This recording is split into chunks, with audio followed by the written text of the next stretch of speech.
Estás a punto de escuchar un podcast de Libertad Digital y Es Radio. Hola Domingo, ¿qué tal? ¿Qué tal, Richard? A ver, dime algo. Pues siempre te digo yo cosas, dime tú algo a mí. Pues no sé. Te iba a decir algo, que es lo típico. Dime algo y dices algo y pareces un niño de 8 años, pero no se te ocurre nada mejor. Pues así vamos a empezar, sin más. ¿Qué tal? ¿Cómo estáis? Bienvenidos a Economía para quedarte sin amigos. Os voy a pedir ayuda. No es para ahora, sino para que os lo apuntéis en la agenda de 2035. Sí, porque ese año, quizá no el día 1 ya directamente, ni el 2, pero después de la Navidad de 2035, cuando los niños regresen al cole, si es que siguen existiendo los coles y los recreos como los conocemos. Quizás, según nos venden, veamos a los niños jugando en los areneros o deslizándose por los toboganes con máscaras de gas. Imagino la escena en cámara lenta. En fin, que me voy. Apuntaos para 2035 venir a verme a la cárcel y traerme bombones. Me gustan más las trufas que los bombones, pero todo será bienvenido. Sí, lo tengo asumido. Acabaré entre rejas porque yo paso de usar el coche eléctrico y voy a seguir con mi diésel. Y claro, iré a la cárcel. Si me logran atrapar, que lo dudo, porque con mi depósito lleno me río yo de las baterías de los eléctricos. Los eléctricos. Los coches eléctricos no son para mí. No, hay que conocerse, sí. Yo todos los días llevo puesto el Apple Watch, sí, pero sin batería desde las 10:30 de la mañana, que se me olvida cargarlo. Mira, dejadme en paz, gobiernos del mundo. Que no comulgo, que no comulgo. Vosotros, apuntadlo. Y no me vale que me mandéis apoyo por Twitter, no. Quiero que dejéis vuestra huella de carbono viniendo a verme a la cárcel. ¿Qué tal, Domingo? ¿Qué tal, Richard? Somos unos perdedores. Hay que presumir de ser un perdedor. No. Es muy grunge eso, ¿no? Sí, pero no, a mí nunca me ha gustado. Ya no sé si es generación X, Y o Z. Sí, pero a mí el rollo ese de perdedor, no. De hecho, siempre Tú dirías, soy un ganador. He achacado o he denunciado, por ejemplo, a la afición del Atleti, no, es que el rollo de los perdedores, que yo no quiero ser un perdedor, yo quiero ganar. Asumo que el Atleti no va a ganar la Liga todos los años, pero mi objetivo debería ser ese, ¿no? El rollo de no, pero somos felices porque esto es un sentimiento, que no, esto va de ganar, ya lo dijo Luis Aragonés, y eso es lo que hay que intentar siempre. Bueno, hoy nos va a acompañar Beck, un gran músico al que he tenido la suerte de conocer de cerca. O sea, Beck ahí donde estás tú y yo aquí. No te voy a decir que te envidio porque como no sé quién le es. dije algo tan profundo pues, como hello. Hello. ¿Has visto Estoy como aquí. yo antes te digo, dime algo? Pues eso, es que cuando en esos Eso momentos es, así no me se te comporté ocurre yo nada. con Beck. En fin, hacía desde 2019 que no sacaba ningún tema nuevo y nos dio una alegría el día antes de Los Enamorados, el 13 de febrero, y ha sacado Thinking About You, su primera canción original, leíamos desde el álbum Hiperespacio. Pues gracias, Beck. Pues sí. Es un alegrón. Bueno, yo tampoco es que me haya cambiado la semana, pero vamos, que si tú eres feliz con eso, me parece bien. Pues claro que sí. Bien, hoy ¿con quién nos vamos a enemistar? Pues yo intuyo que con muchos oyentes que se han comprado ya o están pensando en comprarse el objeto de nuestro análisis de hoy, el objeto del programa de hoy, sí. Que sí, en parte es objeto de deseo, hay muchos odios, yo no es que odie, de hecho yo me muevo en una dualidad. Ya te lo he dicho muchas veces, hoy vamos a hablar del coche eléctrico y yo con el coche eléctrico me muevo... tan absurdo.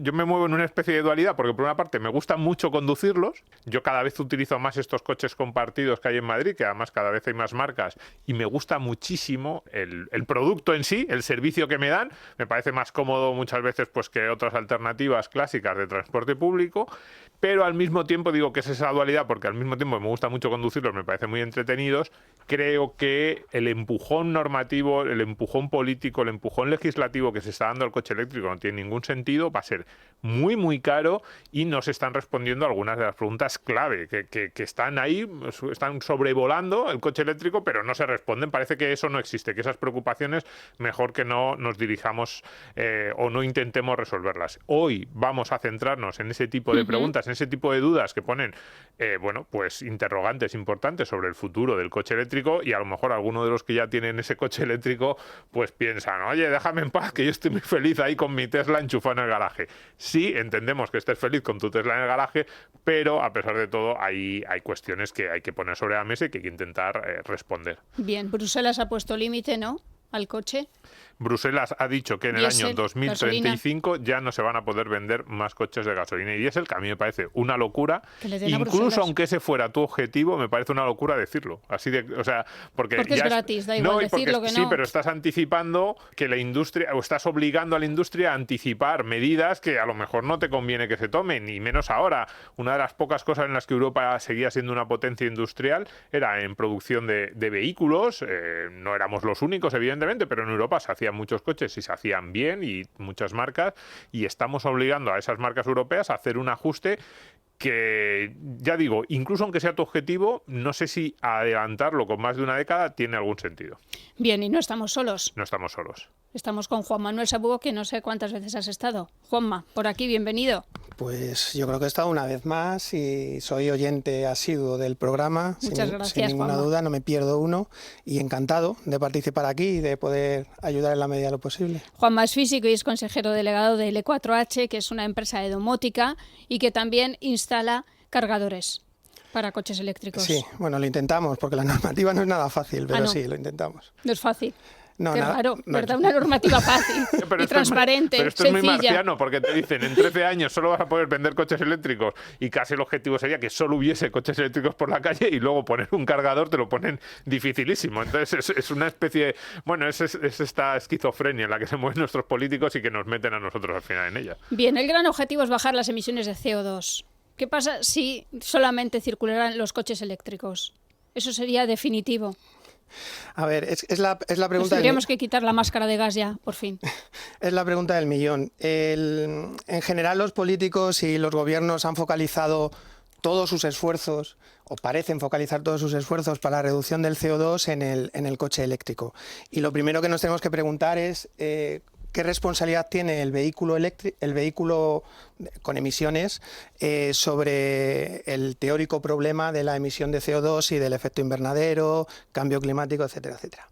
Bueno, pues si nos vamos a las estadísticas y nos vamos, por ejemplo, a la página, me consta que Domingo lo utiliza mucho, Our World in Date, vemos que en una distribución de consumos energéticos en el mundo, el transporte por carretera ronda el 12%. Aproximadamente. Creo que estas estadísticas son de 2016-2017, probablemente haya aumentado algo, luego con la pandemia bajó, pero bueno, por ponernos un poco en situación.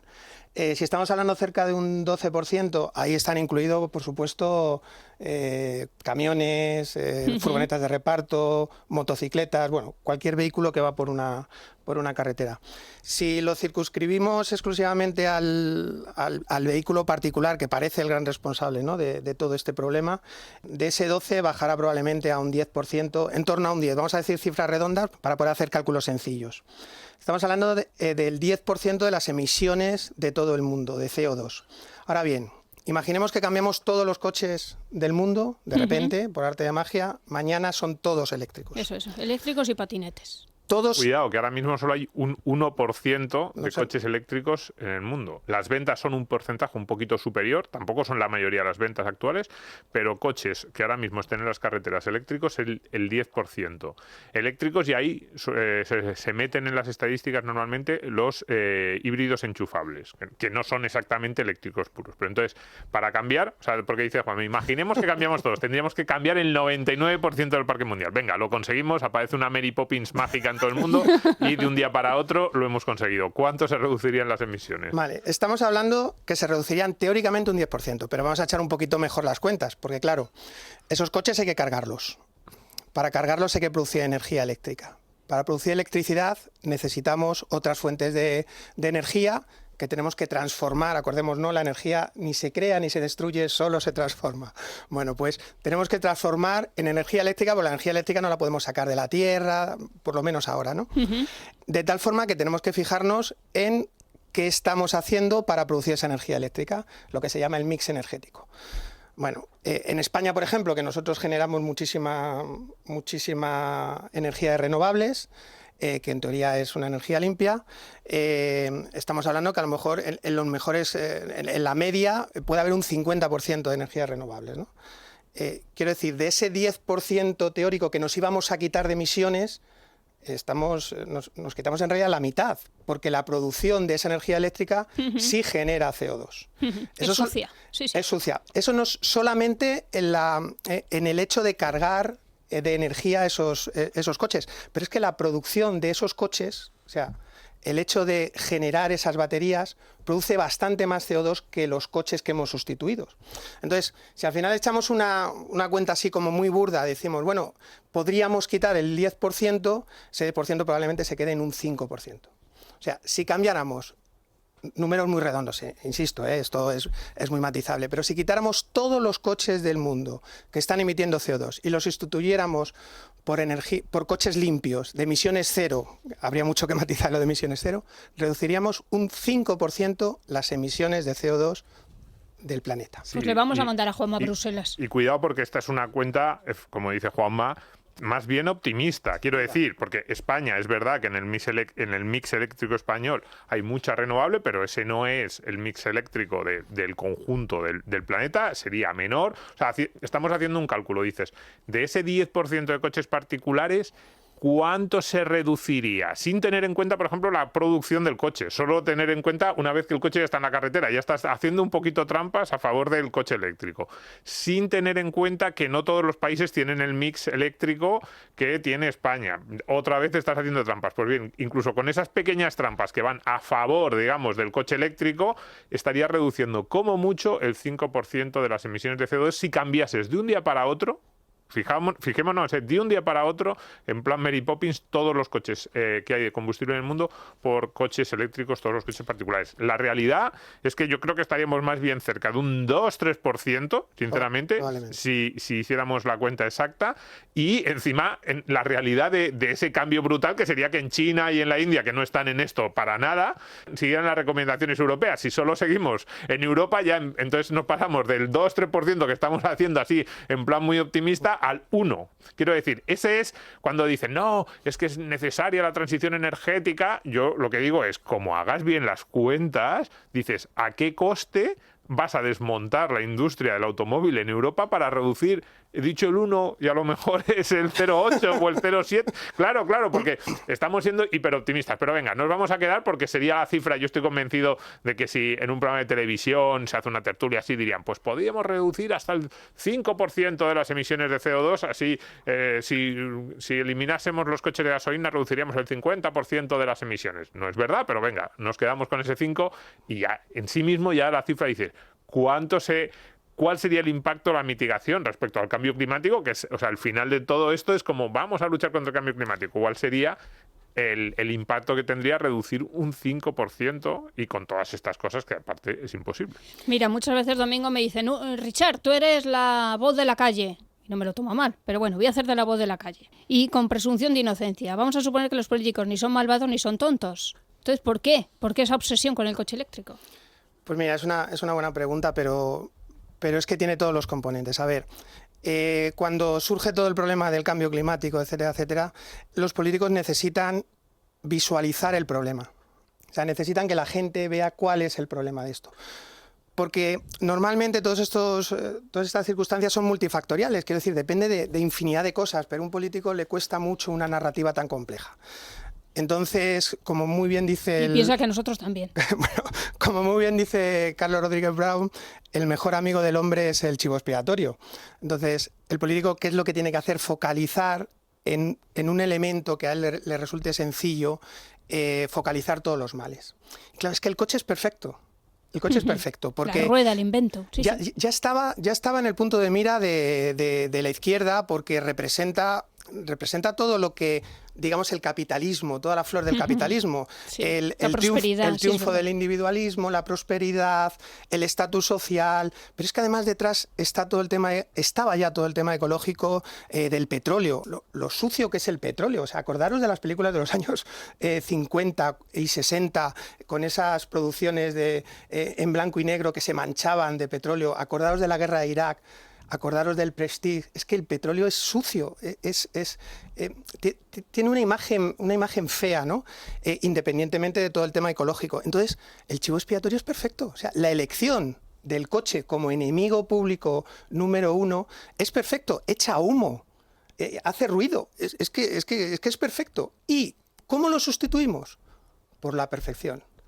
Algo que no hace ruido, no echa humo, es tecnológico, te produce estatus, lo cargas con energía limpia, es que es perfecta la narrativa. Entonces, la elección del político es evidente.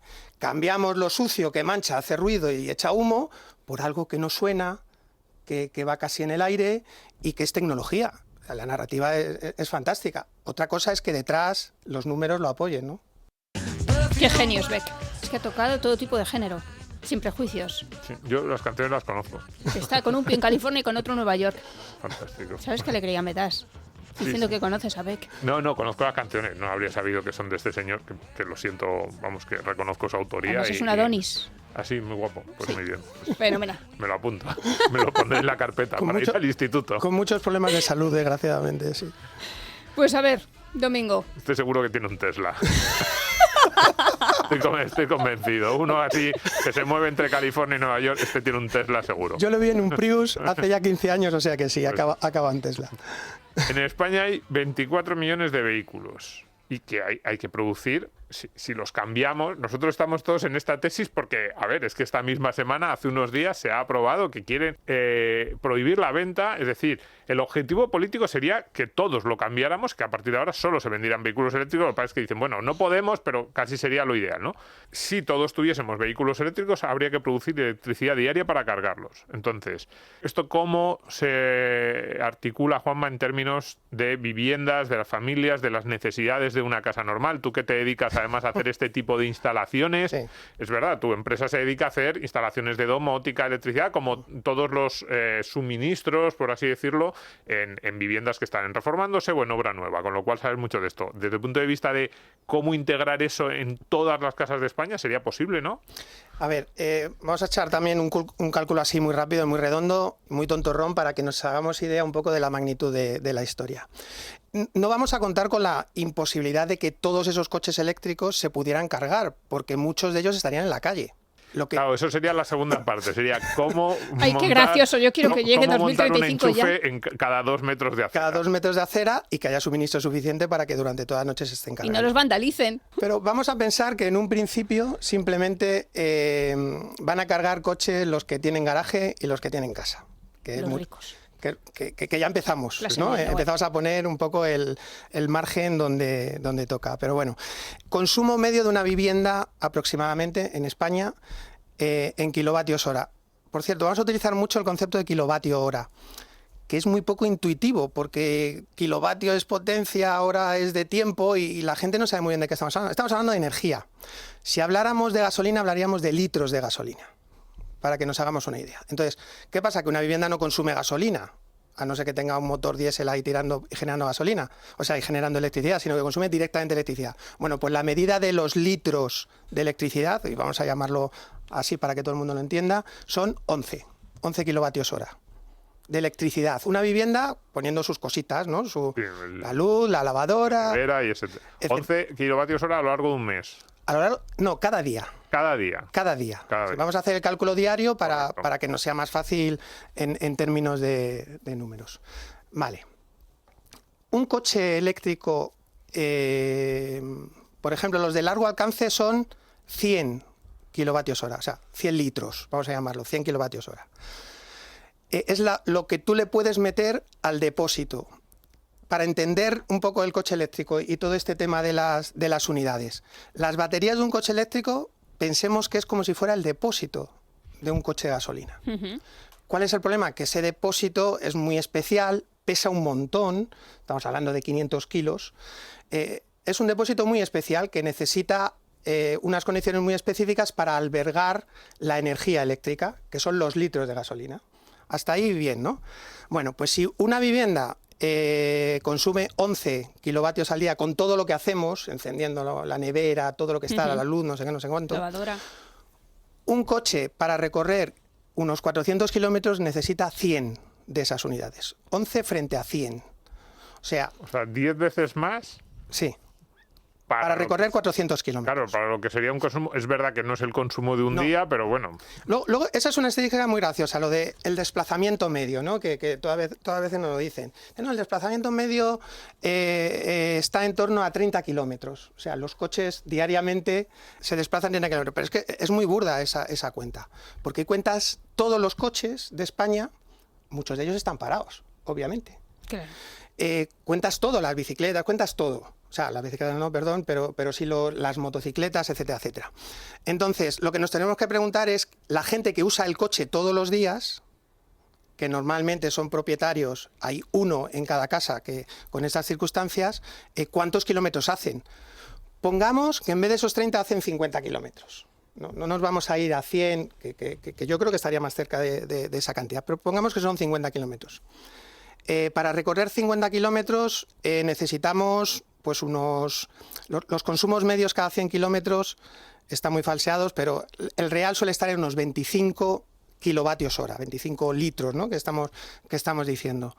Vale, en definitiva, en el mejor de los casos necesitaríamos duplicar el consumo de una vivienda para poder hacernos cargo de los kilómetros que vamos a recorrer con nuestro vehículo al día siguiente. Correcto. Cada día. Si una vivienda hemos dicho que consume unos 11, estamos hablando de 22. Estamos hablando de duplicarlo. ¿Y qué peso tiene el consumo de las viviendas en todo el consumo eléctrico en concreto de España, por ejemplo? Pues es una tercera parte, aproximadamente. O sea, estamos diciendo que una tercera parte del consumo eléctrico se duplicaría. De tal forma que en el conjunto del mix, ¿no? del consumo total de España, estaríamos hablando de un aumento de un 20% más o menos. Correcto. 20 o un 30%. Esto es en el mejor de los casos. Ahora bien... pero ahí, cuidado, hay dos elementos. Bueno, hay muchos. Claro, hay muchos. Pero por una parte, se duplica, es decir, necesitas más energía, pero por otra parte, probablemente desde el punto de vista de las instalaciones vas a necesitar más de aumento del 20% de potencia instalada, porque claro, una cosa en la energía esto lo sabemos mucho con las renovables, esto de cuando no hay sol, no por la noche. Entonces, si tú aumentas un 25% tu consumo de energía, puede que en potencia instalada tengas que aumentarlo todavía más, tengas que ir más a un 30, un 35 y encima que no puede ser renovables porque mantendrías los mismos problemas de falta de producción durante los momentos. Claro, porque es anticíclico, claro. Es que muchísimas circunstancias. Porque, claro, la circunstancia del coche eléctrico es que se supone que masivamente se cargaría por la noche, de tal forma que ese aumento de potencia, o esa potencia se realizaría por la noche o en momentos puntuales. Y luego, no es malo en parte, porque por la noche es cuando todo el mundo tiene apagados el resto de los aparatos, por así decirlo. Se compensaría en definitiva. Pero efectivamente sería un aumento del mix que no podrías cubrir, por ejemplo, con solar y que, bueno, pues tendrías que buscar dónde poner más pantanos, o dónde poner más nucleares, o dónde poner más ciclos combinados o carbón. O dónde quemar más, claro, más haciendo de lo que sea. Tortas. Así es. Entonces, quiero decir que estamos hablando de un aumento de producción general, pero sobre todo una necesidad de infraestructuras a nivel de viviendas, porque las viviendas están preparadas ahora para consumir X y estamos multiplicando por 2 ese X. No solo estamos hablando de costes, sino que estamos hablando de lo gordo que tiene que ser el cable que nos llega a la casa, para hablar así en términos muy tontos, ¿no? Y eso... Una tubería, vamos. Tenemos... Claro, ahora casi todos...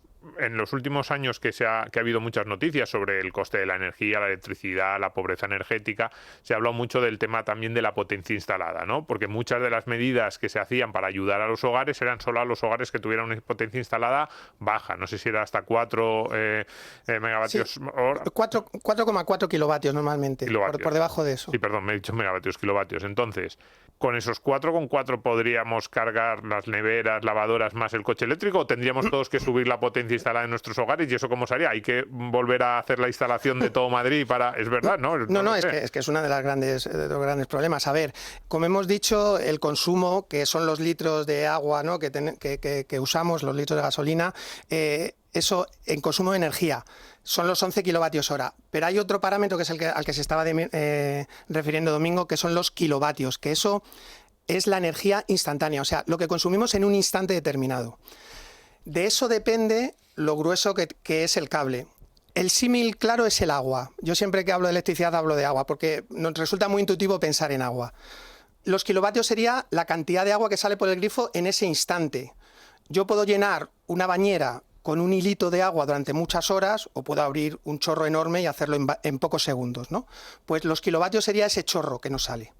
Normalmente las compañías lo que intentan es que ese chorro sea muy pequeñito.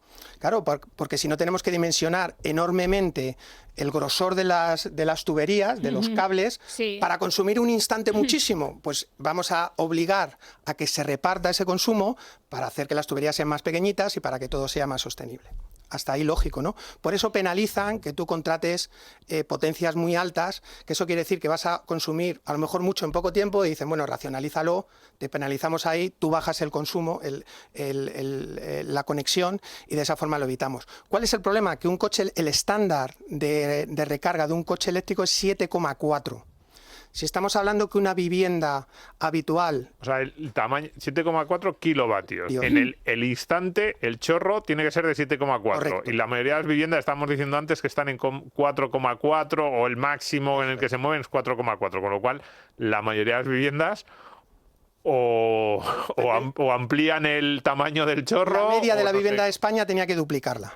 Claro, yo me estoy imaginando esas casas que tienen el garaje abajo, que tienen los 30 coches de todos los vecinos. Tú imagínate. Sí, ahí O los no. 50. La línea general de alimentación que se llama, que es la que te provee desde la compañía hasta el cuarto de contadores, evidentemente habría que duplicarla. Habría que levantar toda la calle toda la calle y todas las calles Madrid ya está adyacentes, levantada, nos da igual. O sea, desde cada una de los centros Supondría un de las aumento. centrales, ¿no? Pero también posiblemente los centros de transformación habría que modificarlo. O sea, habría que hacer un cambio importante. Claro, ¿cuál es el truco un poco de todo esto? Que lo iremos desgranando un poco a lo largo del programa, si da tiempo, porque me parece que nos estamos liando demasiado. Pero yo creo que es muy importante que la gente tenga una foto muy general de lo que estamos hablando. Luego vamos al detalle, ¿no? Pero esta foto general yo creo que es muy importante, ¿no? Porque ¿a qué están jugando ahora? A que la mayoría de la gente que compra un coche eléctrico es gente pudiente, es gente que tiene recursos.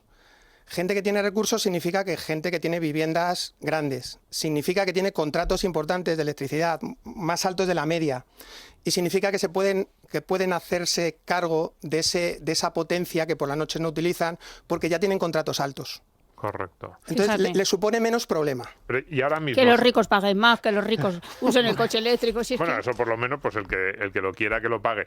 Pero ahora mismo, este tema yo creo que no se habla mucho. En una comunidad de vecinos, como decía Nuria, que puede haber, probablemente no sean muchas, pero probablemente en algunos barrios de Madrid, en algunos barrios de Barcelona, barrios de clase media altas, que de repente ya no hay uno, ya empieza a haber 6, 8, 10 Teslas o similares.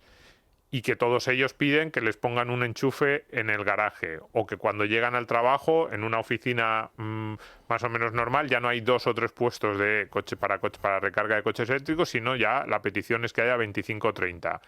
¿Esas comunidades de vecinos o esas oficinas pueden soportar 25 o 30 coches cargando a la vez mientras están trabajando sus dueños? Va a ser gratis, porque durante mucho tiempo Claro. tú llegabas al supermercado y parecía que era gratis. Tú enchufabas y era, qué bien, como soy ecológico, esto es gratis. Me imagino que va a llegar un momento en que los centros comerciales van a decir, oiga, si usted carga aquí, pague. La oficina va a decir, esto ya deja de ser simplemente una pegatina que ponemos aquí para decir que el edificio es verde, el que quiera ponerse aquí que pague, y las comunidades de vecinos le van a decir al señor, no solo pague la energía consumida, sino pague la instalación, porque a lo mejor tenemos que cambiar toda la instalación eléctrica Claro. del conjunto de En la el comunidad. Hipercor de Pozuelo hay tortas para cargar el coche ahora mismo. Pues gratis. Es gratis, creo. Sí, bueno. La pregunta es, los cálculos que hemos hecho. Nosotros duplicaríamos el consumo de una vivienda habitual, de tal forma, supongamos que por la noche el consumo es cero, para hacer los cálculos muy fácil, el consumo no es cero, ¿no? Por la noche, pero supongamos que es cero, si duplicamos y por la noche es cero, quiero decir, con las infraestructuras que tenemos podríamos hacernos cargo de la mitad de la vivienda, por ejemplo, ¿no? Como un cálculo así muy, muy burdo. El problema estará cuando más de la mitad de los propietarios empiecen a cargar los coches, y es un cálculo, insisto, muy burdo, empiecen a tener coches eléctricos. Si más de la mitad de la gente empieza a consumir eléctrico, estaríamos gastando más del doble, como por la noche no consumíamos nada, ese doble empieza a ser más de lo que está preparada la vivienda, en la finca en este caso, para suministrar. Correcto, porque un coche eléctrico, eso que decías antes, que necesita ese chorro de 7,4 y la vivienda es de 4,4. Si tú tienes la vivienda de 4,4 y le pones eso, explota, salta el... No sé, yo de estas cosas sé muy poco. Sí, saltan los plomos, como se decía antes, o simplemente es que la carga va muy, muy lenta y eso tampoco es bueno para el coche. No, en ese caso la normativa ha sido un pelín laxa y te permite conectar directamente al contador del cuarto, o sea, en paralelo al contador.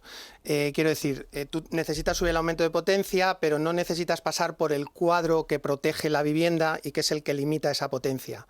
Entonces, bueno, ahí las normativas se van un poco adecuando un poquito a la realidad. Pero entonces ahí haces un poco de trampa. Estás tirando de la potencia que no has contratado y que no estás pagando a costa del coste general de la red. No, la potencia la tienes que contratar porque pasa por tu contador, lo que pasa que no forma parte de la instalación eléctrica de tu vivienda. Vale. Es digamos que una instalación paralela a la instalación eléctrica de la vivienda. Eso en el caso de viviendas que son comunitarios, ¿no? Correcto. En el caso de viviendas unifamiliares es otra historia. De hecho, ahora mismo, si tú das de alta una nueva instalación, una nueva vivienda unitaria, un chalet, lo que conocemos como chalet, es obligatorio ya tener un punto de carga y legalizarlo. O sea, que es obligatorio prever ese consumo de antemano. Mía.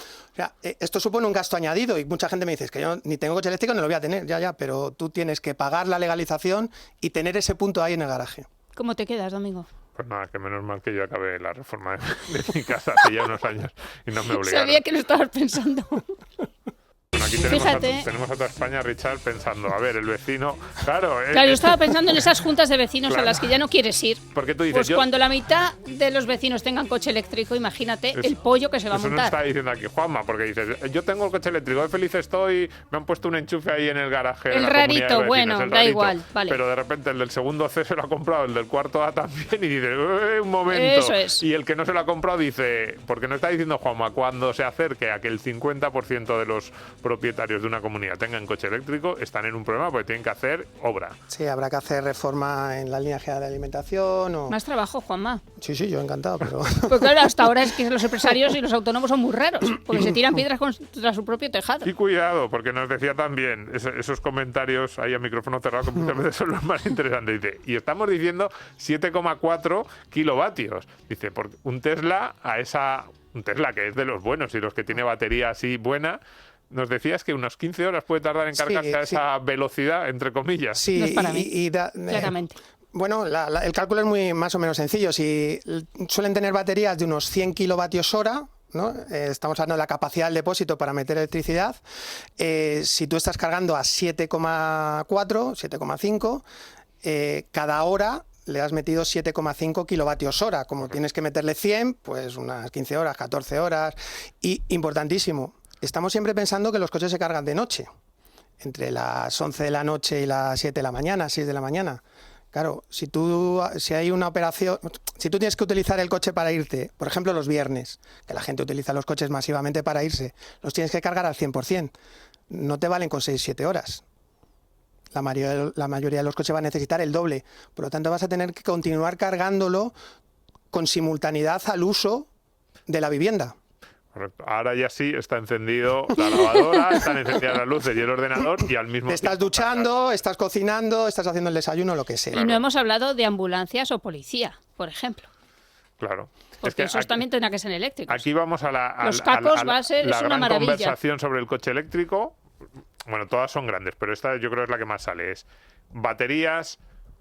¿Cuál es cómo se puede utilizar la batería? ¿Se puede utilizar a la mitad? ¿No se puede utilizar a la mitad? ¿Esos coches, ambulancia, policía, que necesitan estar plenamente operativos? ¿Pueden ser eléctricos ese tipo de coches de servicio? Y que sepa, Domingo, que son los primeros que van a pasar por el aro porque esos además están subvencionados desde la Unión Europea, los cargadores de la policía.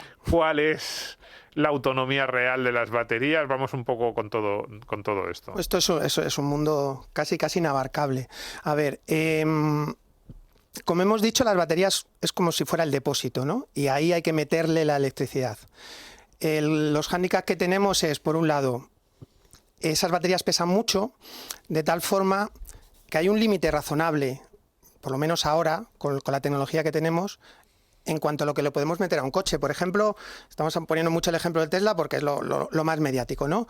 Un Tesla que nos haga 400 kilómetros teóricos, porque luego hay que ver si hace 0 grados, como está haciendo ahora en invierno, y tú quieres ir calentito, porque no está mal pagar 100.000 euros de coche y por lo menos poder ir caliente. Entonces, claro, baja. Poder ir caliente, baja considerablemente.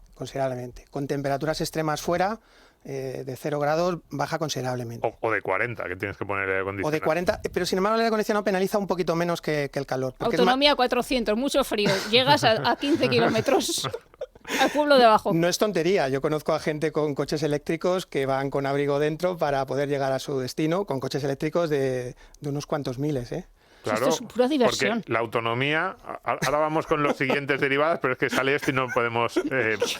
dices, 400 kilómetros frío-calor. Yo también he escuchado que también afecta mucho a la autonomía, por ejemplo, si el camino tiene muchas cuestas o tiene menos cuestas. Claro, es si que... la calidad del asfalto, el peso. No es lo mismo que vaya un señor que vaya la familia al completo con equipaje. Todo este tipo de cosas afectan mucho y esta autonomía teórica de 400 kilómetros de repente se te planta en 240, 250 y dices, es que ya no llego no llego a Madrid-Valencia, ya no llego. Coches eléctricos pensados para las familias de ahora con un hijo. Será eso. A ver, es que hay muchas cosas interpuestas. Tecnológicamente es muy interesantísimo un coche eléctrico por todo esto, ¿no? A ver, en el coche eléctrico el rodar continuadamente a una velocidad constante alta le penaliza muchísimo. Las velocidades bajas, por ejemplo, quiero decir, el estándar de utilización de un coche eléctrico razonable sería Madrid, sería una gran ciudad en la que tú haces trayectos a velocidades medias cortas. En un momento dado puedes acelerar, pero después bajas. Si tú mantienes velocidades de cruceros altas, le penaliza mucho. Y eso es lo contrario del de gasolina, porque en el gasolina la ciudad te penaliza, consumes más y sin embargo cuando vas en una carretera a una velocidad más o menos constante siempre nos han dicho que eso es lo que mejor te viene en términos de autonomía. No sé si nos dará tiempo a hablar de Toyota, pero a mí me parece un paradigma... Hay que hablar de ello. Bueno, pues hay que hablar de ello. Bueno, y si no, Domingo tendremos que hacer otro programa. Porque Toyota lleva muchos años un poco con esta idea, la idea del coche híbrido, no híbrido enchufable, sino el híbrido de Toyota que conocíamos del Prius de toda la vida, ¿no?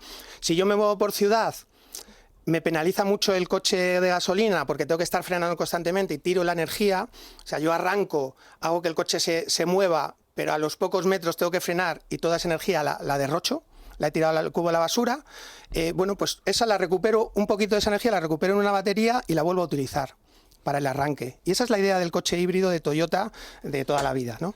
Que tiene mucho sentido porque si voy en ciudad me viene bien y si voy en carretera, pues el de toda la vida, ¿no? Pero es que el coche eléctrico en ese sentido es anticíclico. O sea, cuando yo viajo me penaliza muchísimo. Primero, subir los desniveles. ¿Por qué? Porque llevo un lastre de 500 kilos en baterías, que no me los puedo quitar de encima. Es que llevo un remolque detrás de mí tirando de él, de todas esas baterías. Luego, cada vez que subo me penaliza todo ese peso y me penaliza además la aceleración que supone hacer todo eso, ¿no? El tema de las temperaturas. Yo tengo que climatizar el interior, pero es que para climatizarlo necesito calentar el aire y eso es muy costoso. Desde el punto de vista, todos sabemos en casa que si pones una estufa, calentar una habitación es caro, porque transformas la energía y es caro. Pues ahí también te penaliza el tema del peso, de los equipajes, ¿no? Etcétera, etcétera. También te penaliza, pero hay un factor, sobre todo en el coche eléctrico, que es importante, y es que recargar eso, o sea, hacer que tu depósito esté otra vez lleno, no lo puedes hacer a la velocidad que quieras. Y si lo quieres hacer muy rápido, penaliza la vida de la batería. Por eso quería hablar de eso. Claro, ahora vamos a recargar. Es que son muchas cosas, porque yo voy aquí apuntando. Y entrelazadas, además. Recargas, 31 de agosto. Queremos todos tener un coche eléctrico. Y dices, recargar eso no lo puedes hacer a la velocidad que quieras. ¿Cuál es el tiempo mínimo para recargar una batería? Hemos hablado antes lo de los 7,4 kilovatios, tardamos 15 horas. 15 horas. Imagínate parar a tomar algo, esperar 15 horas. Claro, y si tu autonomía real es de 250 kilómetros, tu viaje es de Madrid a Málaga, mínimo y apurando muchísimo, que probablemente no llegues, necesitas hacer una recarga y probablemente dos a lo largo del viaje. Tiene que estar planeado, sí. Correcto. Y no estoy hablando de un trayecto Madrid, no sé, San Petersburgo. No, Madrid-Málaga, 2 recargas del coche, porque además es una orografía complicada y todas estas cosas, y hace calor. Entonces, ¿cuánto se necesita para hacer una recarga de un coche eléctrico en el mejor de los casos? Ahí está el quid de la cuestión. La mayoría de los coches han sacado sistemas de carga rápida, que en definitiva es meterle ahí un chorro el chorro de los gordos. Eso es, un chorro de los gordos. ¿Cuál es el problema de la recarga de las baterías eléctricas? Sobre todo es la temperatura. Y entramos ya un poco en detalles del coche eléctrico. El punto flaco del coche eléctrico son las baterías por un motivo. En realidad, el mecanismo del coche eléctrico es el mecanismo de un chupete. O sea, el motor eléctrico está inventado hace un montón de tiempo y es muy sencillo. Realmente de un coche eléctrico es más complicada la mecánica y la electrónica añadida para dar servicios, etcétera, etcétera, que el propio hecho de tener unas baterías que las conectas a un motor y se mueve. Es el mecanismo de un chupete. En ese sentido, ganamos, quiero decir, porque... Es más fácil, incluso menos reparaciones, probablemente. Mantenimiento es mucho más bajo, porque es que no tiene apenas piezas mecánicas y tal. Otra cosa es luego que tienes que frenar, los amortiguadores tienen que amortiguar, todo ese tipo de cosas mecánicas que están añadidas, ¿no? Pero bueno, la base es muy sencillita. ¿Cuál es el problema de la batería? Que cuando tú la cargas, se calienta. Y cuando la usas, también se calienta. Porque es como el motor de un coche, hay una parte de la energía que no es 100% eficiente, aunque el proceso es bastante eficiente, que no la utiliza solo en mover el motor, sino que la utiliza en calentar la batería. Bueno, pues la clave está en cómo tratamos ese calor de esas baterías.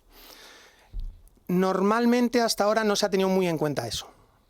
Digamos que los fabricantes decían, bueno, como el coche se está moviendo, ya se refrigera, como le pasa a un coche normal que se mueve y a través del radiador se refrigera, pero claro, el coche normal, cuando se calienta demasiado, salta el ventilador, todos nos acordamos, para refrigerar el motor. Bueno, pues de eso nos han preocupado demasiado, de tal forma que con el coche en movimiento y con temperaturas altas, como ocurre en España en verano, sufren mucho esas baterías. Incluso ha habido coches que han dado problemas, se han parado, porque esas baterías no podían funcionar. Esto estoy diciendo hace unos años. Ahora se están preocupando un poquito más. El único que se ha preocupado muchísimo de todo eso es Tesla, porque era su valor añadido y era donde tenía que investigar. El resto de cosas no tenía mucho donde ganar, ¿no? Entonces, nos tenemos que preocupar mucho de la refrigeración de esas baterías. Cuando nosotros cargamos esas baterías a lo bestia, con un chorro enorme, con un supercargador. Un supercargador. En 20 minutos, venga, en el mejor. ¿20 minutos es realista con uno de estos supercargadores? No, a ver, estos supercargadores te cargan el 80%, porque hay una cuestión, la carga tampoco es lineal, quiero decir, te cuesta menos cargar el primer 50% que el segundo 50%. Correcto. Cuanto la batería está ya más apretada, ya tiene más electrones, le cuesta más entrar a los electrones, digamos, más tiempo. Entonces, qué maravilla, Domingo. Entonces, yo pensaba siempre en estos temas en términos más mágicos. Tú lo pones y ahora parece que también es cosa de espacio. Ahí estamos en lo básico. No, es que el electrón no puede entrar, está ahí haciéndose hueco. Yo solo pienso en quiero un croissant. Pero bueno. O sea, en algo sencillo. Entonces, ¿cuánto carga un Tesla en el mejor de los casos? Podemos decir que en una hora podemos recargarlo al 80%. También pensamos que no hemos llegado a cero. Llegamos con ese coche al 30, a lo mejor. Correcto. Tal, ¿no? Entonces, sería una cosa razonable de pararte a tomar algo y en una horita, 40 y pico minutos, poder tener lo suficiente para llegar a tu destino en España, por ejemplo. Eso sería razonable.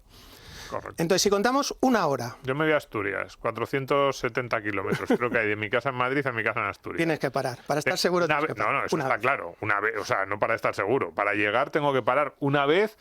Pero venga, en esos 400... Cuidado, pero el que se vaya... Asturias, he dicho antes Málaga o el que vaya a Cádiz, a lo mejor tiene que parar 2, claro. En verano con calor. No te digo que no. Y llegas a Asturias, no tienes leche en la nevera y lo mismo no puedes ir a por ella. Te quedas ahí en tu pueblo. Es verdad. No es ninguna tontería, porque estamos hablando siempre de esos desplazamientos a segunda vivienda en la que tienes que cargar allí para volver. Y no, si hay pocas infraestructuras en las zonas centros, en las zonas más habitadas, imagínate en las zonas más turísticas, donde la población normal se reduce a una décima parte a lo mejor, y cuando venimos todos a disfrutar de ella, se multiplica por 10. Habría que multiplicar por 10 también todos esos elementos de carga. Seguimos hablando de baterías. Eso es, porque ¿Y de cómo se gastan? La segunda clave de las baterías no es solo tener que recargarlas, sino la vida útil. Porque además nos estabas diciendo... Lo que te dicen es que tiras el coche, que te merece más la pena tirar el coche. Sí, pero ahí hay un problema de elección. puedo cargar la batería con menos, no sé si decir intensidad, Sí, con correcto. menos fuerza Sí. en cada uno de esos momentos. Y entonces tarda mucho más, tarda esas 15 horas que decíamos al principio, o puedo cargarla metiéndole el super tubo, el supercargador, así lo llaman, ¿no? Supercargador y Sí. esas cosas. Pero entonces lo que estoy haciendo es poniendo en peligro la vida útil de la batería. Entonces, en vez de durarme 10 años, me va a durar 8, me va a durar 6. ¿Qué significa durar 8, durar 6? ¿Que a los 6 años ya la batería está para tirar a la basura o que simplemente te da el 50% de las prestaciones que te daba antes? A ver, el mundo de las baterías, gracias a Dios, nos es relativamente habitual gracias a la tecnología de los móviles. Claro. Entonces, yo creo que todos intuitivamente sabemos lo que pasa con las baterías, por lo menos ya a estas alturas, ¿no? Que hemos tenido unas cuantas generaciones de móviles, todos seguro en la mano. Pues es prácticamente lo mismo. Se les cuida un poquito más, algunas marcas cuidan un poquito más la batería de los coches porque tienen esfuerzos enormes y porque tienen lo que hemos hablado antes, esas refrigeraciones forzadas, ¿no? Les meten aire frío, incluso algunos líquidos fríos para refrigerarlas, para poder controlar la temperatura y de esa forma alargar la vida, todo este tipo de cosas, ¿no? Pero la idea es un poco la de los móviles. Por un lado, las baterías, si las dejas de usar, mal. Las penalizas, las tienes que usar, cargarlas y descargarlas habitualmente. Problema número 1. Problema número 2, si las cargas normalmente, pero siempre al 100%, también tienen menos durabilidad, porque ¿Los móviles igual? las baterías dependen de los ciclos. ¿Es mejor dejar una batería sin cargar del todo? Sí. Incluido la del móvil. Sí. Ah, vale, Tú y yo yo. ya aprendo. ¿Cuál es el punto en el que hay que desconectar Mira, el móvil para que la batería dure más? De hecho, hay sistemas operativos, por ejemplo, como el de Apple, que hay una posibilidad en la que te carga solo al 80% y te mantiene cargado al 80% y solo un poquito antes de ir a usarlo, quiero decir, él sabe que, por ejemplo, tú lo cargas por las noches y a las 6 de la mañana lo desconectas, pues media hora antes carga ese 10% final o ese 20% final, que es el que más penaliza. Entonces, Correcto. si si las baterías las utilizas entre un margen de un 20% a un 80%, te duran más. Claro, pero entonces tienes ya los 400 kilómetros, ya Madrid-Málaga, haces 8 paradas, Madrid-Málaga. De hecho, yo conozco a gente con Tesla que sigue un patrón que una vez se publicó, que es cargarlo al 50, pero al siguiente día 60, 70, 80, y cuando llegas a 80 volver a empezar otra vez 50, 60. Es una cuestión simplemente de que los electrones dentro de las celdas se muevan, no haya ninguna parte que quede fija. Bueno, en definitiva, tienes desgaste las baterías, hay en coches, me consta, publicado, con 80.000 kilómetros tienes reducciones de un 25%. El coche se te ha quedado, si tenía 200 kilómetros, se te ha quedado en 100 y poco, con 80.000 kilómetros. Qué frustración, ¿eh? Claro, es que si estamos hablando de que la autonomía publicada son 400, 450, la teórica. La autonomía real en condiciones mínimamente normales ya estamos en 260, 250. Y a los 5 o 6 años te baja un 25, un 30%, es que ya estamos... A ver, sí, en Madrid sí se puede, pero en el momento en que tienes que hacer cualquier tipo de viaje un poquito más largo, a los 6 o 8 años estás fuera de... También es verdad que hay rango. coches que lo cuidan mucho, todo esto, todo el tema de las ¿Cuánto baterías. vale una batería? Si hubiese cao, porque la segunda opción sería cambiarla. ¿Cuánto valdría una batería o es demasiado Es caro? casi implanteable, no solo por el coste de la batería, sino por lo que supone desmontarla. Porque van, de hecho, por O sea, ejemplo... que el coche eléctrico va a durar lo que dure su batería.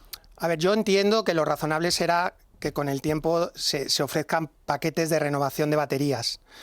Ahora es complicado, a veces se hace porque merece la pena, sobre todo coches de alta gama, que vamos a lo de siempre, ¿no? Vamos otra vez a lo mismo, ¿no? ¿De precios de? Coches, a ver, un coche eléctrico hoy en día está a partir de 50.000 euros.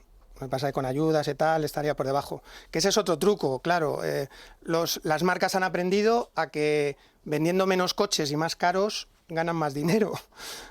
Claro, Y eso es muy interesante. bueno, eso es muy interesante que se podría tratar. Para el siguiente programa. Para el siguiente programa. Y Pero bueno, no quiero desarrollaremos dejar Toyota. mensaje negativo con lo de 80.000 kilómetros. También es cierto que hay vehículos con 10 años y con 400 y 500.000 kilómetros que la pérdida en porcentaje de carga ha sido de un 10%. En vehículos que se han tratado muy bien y que la propia marca ha diseñado esas baterías para que duren lo máximo posible. O sea que es un problema, pero muy relativo a la marca y a la elección del coche, que es un factor muy importante a la hora de elegirlo. Bien, y si luego lo tengo que ir a reparar al taller, pido cita. Pues ¿Hay muchos talleres? Eso sí que es una lotería increíble. Hay poquísimos talleres, las propias marcas no saben cómo repararlo. Te doy un dato. Tesla, si te falla una celda de una batería, una celda, o sea, una pilita de una batería, te cambia la batería entera. Porque no están capacitados ni en España, ni te diría en Estados Unidos, no pueden tener tanto personal para poder verificarla, abrirla, cambiarla, te cambia el paquete entero. Y en España me consta que ni siquiera el personal de las propias marcas entiende los coches eléctricos, porque básicamente toda la tecnología se basa en baterías y electrónica. ¡Qué maravilla! Nada tiene que ver con la mecánica hoy en día, o muy poco. Ya, o sea que va a haber que cambiar también todo, claro, ¿no? Pero esto implica cambiar todos los talleres, que va a ser complejo porque por una parte tienes que seguir haciendo reparaciones de los coches de gasolina. No sé si vamos a tener que duplicar el parque de talleres en España o cómo se va a hacer. Evidentemente tendrían que coexistir mecánicos de los de toda la vida con mecánicos nuevos. El problema es que además son difícilmente convertibles, porque el mecánico en España tiene una tipología que está muy centrada en la parte mecánica, como su propia palabra indica, y sin embargo aquí estarían más cerca de técnicos informáticos, o sea, una especialización mucho más, no sé cómo decirlo, ¿no? Más electrónica, ¿no? Entonces son relativamente incompatibles. Entonces la conversión es difícil y conseguir que toda esa gente se forme cuando ni siquiera hay escuelas de formación porque no hay gente previamente que conozca todos estos sistemas, pues es muy complejo. Correcto. Y ahora la gran pregunta. ¿Tiene sentido comprarse un coche eléctrico? Yo mi respuesta es que desde el punto de vista personal, en muchos casos sí tiene sentido. Te puede salir con esas ayudas, con esas subvenciones, te puede salir más rentable a lo largo de la vida útil.